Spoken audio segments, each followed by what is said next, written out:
सांगली महापालिकेच्या सभेत भाजप राष्ट्रवादी आमने-सामने। भाजप नगरसेवकाकडनं उपमहापौरांचा अवमान झाल्याचा राष्ट्रवादीचा आरोप। अखेर माफीनाम्यानंतर वादावरती पडला। नाशिकमध्ये रिंग रोड बाधित शेतकऱ्यांचं गेल्या 6 दिवसांपासून असलेला अन्नत्याग आंदोलन मागे। मंत्री गिरीश महाजनांच्या शिष्टाईला यश। 2 दिवसांमध्ये आंदोलक आणि मुख्यमंत्र्यांची चर्चा होणार, महाजनांची माहिती। मुंबईच्या अंधेरी पूर्वेमध्ये मरोळमधल्या हॉटेलमध्ये राडा। धर्मांतरणाचा आरोप करत हिंदुत्ववादी संघटना आक्रमक। 25 जणांच्या विरोधामध्ये एमआयडीसी पोलिसांमध्ये गुन्हा दाखल। सोलापूरच्या बार्शीमध्ये हृदय हेलावणारी घटना। पतीच्या छळाला कंटाळून आईकडनं 10 महिन्यांच्या लेकीची हत्या। पोलिसांसमोर आईची कबुली।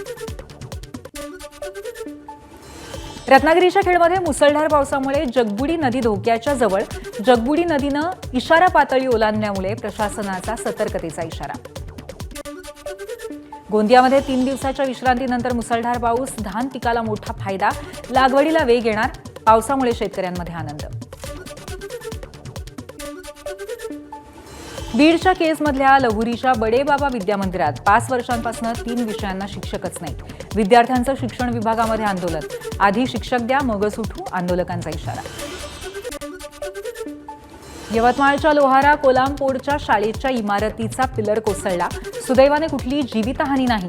2012 मध्ये बांधलेली शाळेची इमारत अवघ्या 11 वर्षातच धोकादायक। नाशिकच्या सिन्नरमध्ये 2 बांगलादेशी नागरिक पोलिसांच्या ताब्यात। पांडवनगरीतील अपार्टमेंटवरती छापा। बनावट आधार रेशन कार्ड जप्त। गेल्या 9 वर्षांपासून बेकायदेशीर वास्तव्य। दुहेरी हत्याकांडानं नाशिक हादरलं। नाशिक रोड जेल रोड परिसरामध्ये पत्नीची आणि मुलाची हत्या करत पतीचा आत्महत्येचा प्रयत्न। पतीवरती बिटको रुग्णालयामध्ये उपचार। प्रकृती चिंताजनक। हत्येचं कारण अस्पष्ट। पोलिसांचा तपास सुरू। अहिल्यानगरमधल्या साईनगर परिसरामध्ये 2 महिलांचा वाद विकोपाला पोहोचला। तरुणीचा फळ विक्रेत्या महिलेवरती हल्ला। जखमी महिलेचा आज रुग्णालयामध्ये उपचारादरम्यान मृत्यू। फळ विकण्यासाठीच्या जागेवरनं वाद झाल्याची प्राथमिक माहिती।